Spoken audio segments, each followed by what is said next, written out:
Hello my friends, welcome back to Crash the Stash and to my YouTube channel. This is Shawn Petite, and today we're starting on a brand new journal. So last Crash the Stash I finished up my old journal and did the cover.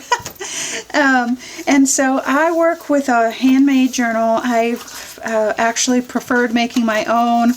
I do have a tutorial, a free tutorial on how I do this in my workshop classroom, and I'll leave a link below in the YouTube description box if you want to check that out.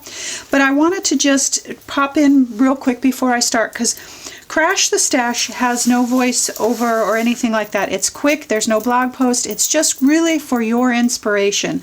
I will leave any supplies or things like that I use in the link down below in YouTube description box. But I wanted to just kind of let you know that what I'm using today, Crash the Stash is all about using up my supplies. I'm not allowing myself to buy anything new until I use stuff up, and I've got a lot of stuff.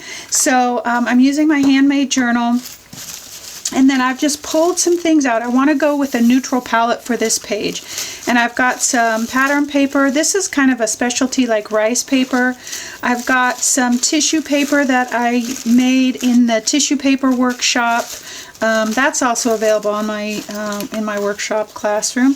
And then I've pulled out just some more bits from my stash that I'm hoping to use. Will I use it all? I don't know until I get going. I'm going to be using very neutral colors.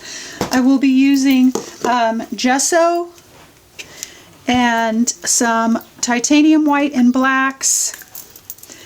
And then I will be using some Lucas paints, some raw umber. I'll be using Liquitex to put my papers down with, Liquitex matte medium. And then I think all the rest will be Lucas paints, if whatever color I put on there. I'm going to plan on using my brayer. I want a really soft, subtle, neutral, cloudy, mysterious kind of look. That's what I'm going for. Now, if it ends up that way, that's a bonus. So sit back, relax, get inspired, and enjoy today's Crash the Stash.